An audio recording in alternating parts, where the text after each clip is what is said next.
Benjo. Hello tayo. Naka-video ba? Nakabidyo din.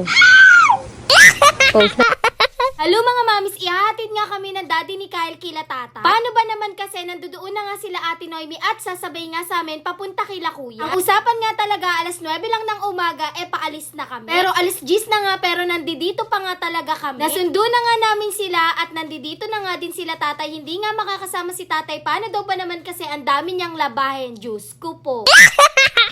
Buti na nga lang talaga at kasya kaming lahat dito sa e-bike. Bumili na nga din kasi talaga kami ng chicharon. Nandito na nga yung tricycle at kanina pa nga talaga kami iniintay ni kuya. Yung tricycle nga talaga ni tatay yung gagamitin namin papunta kila Kuya Russell. Si Kyle na nga yung nahuli ditong bumaba. Paano ba naman kasi ayaw pa nga talagang bumaba at nagpaalam na nga din siya at kumis dito sa daddy niya. Abay sa sobrang inip nga ni kuya ito nga at nagpagupit na nga muna talaga siya ng buhok. Masok na nga din talaga kami ni Kyle dito sa loob. Paano ba naman kasi malamig nga dito at sa labas ay sobrang init. Tuwang-tuwa nga talaga si Kyle nung nalaman niya nga pupunta kami kila Kuya Russell dahil makakasama na naman daw niya yung mga pinsan niya. Si Ella, Iya at Ate Noemi nga nasa labas ayaw pumasok. Pero maya-maya nga sinundo ni Kyle at pinagbuksan pa nga ng pinto para naman daw malamigan nga din sila. Ano ba naman kasi nahihiya nga talagang pumasok si Ella at Iya dito. Pero nung pinagbuksan nga sila ni Kyle ng pinto, ito na nga at di na nga sila nagdalawang isip dahil malamig nga din dito. Isa nga lang yung nagpagupet pero lahat nga kami ay pumasok sa loob. Diyos ko. Binigay na nga din sa akin ni kuya yung wallet niya dahil bibili nga kami nitong siomay para daw pandagdag mamaya sa merienda ng mga bata. Ito lang naman din to sa tabi ng pinagpagupitan ni kuya. Umaan na nga rin kami dito sa groceries para mabila ng mga pagkain yung mga bata tapos bumili na nga din si kuya ng baon ng anak niya. Pagdating nga namin dito kay Kuya Russell, ito na nga at nagluluto na nga yung asawa niyang si Mega. Akala mo naman talaga masipag. Sila Kyle naman dumiretso na nga sa kwarto ng mga pinsan niya. Kami naman nila kuya nandito nga sa kubo.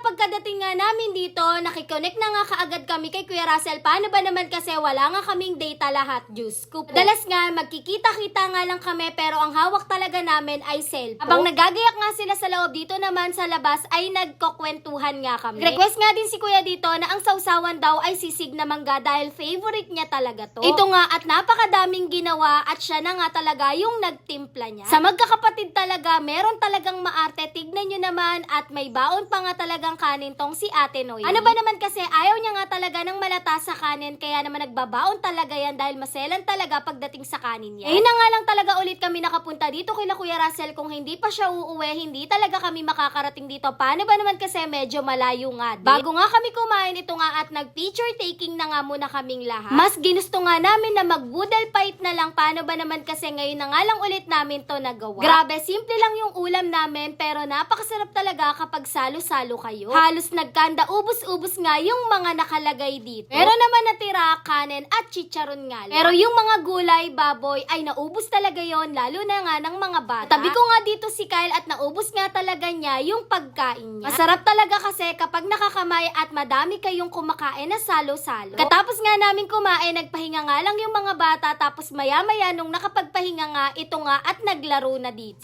Sila lang din naman yung mga naglalaro dito at wala pa ngang masyadong bata. Inayaan na din namin paano ba naman kasi ngayon na nga lang din sila ulit dito nakapunta. Habang sila naman dito ay nagkayayaan ngang syumat ng koonti. Sila lang naman pero ako hindi talaga. Yung mga bata naman sinundan ko nga dito sa may bukid. Paano ba naman kasi naglalaro nga sila dito at tuwang-tuwa. Hinintay nga talaga nilang lumamig yung panahon para naman daw makapunta sila dito sa may bukid. Si Kyle, Ella at Iya nga pangalawang beses na nga talaga nilang makapaglaro sa bukid. Pero dito nga kila Kuya Russell, first time nila to. Kaya naman nung inaya nga sila ni Ralph at Bench, tuwang-tuwa dahil makakapaglaro nga daw sila dito sa bukid. Ang sarap nga talaga nilang pagmasdan dito habang nagtatawanan at nagkukulitan. Pinaliguan na nga din namin yung mga bata dito kila Kuya Russell tapos pinakain na nga rin ng hapunan. Paano ba naman kasi nangangati na nga din talaga yung mga binti nila. Sobrang enjoy nga ng mga bata na yan. Ayaw pa nga talagang umuwi pero sinabi namin na kailangan na umuwi. Paano ba naman kasi kinabukasan nga ay may pasok na talaga niya. Ganadong-ganado nga din mga magsikain. Paano ba naman kasi mga napagod sa kakalaro kahit na nga nagmerienda yung mga yan. Yun lang. Thanks for watching. Bye-bye.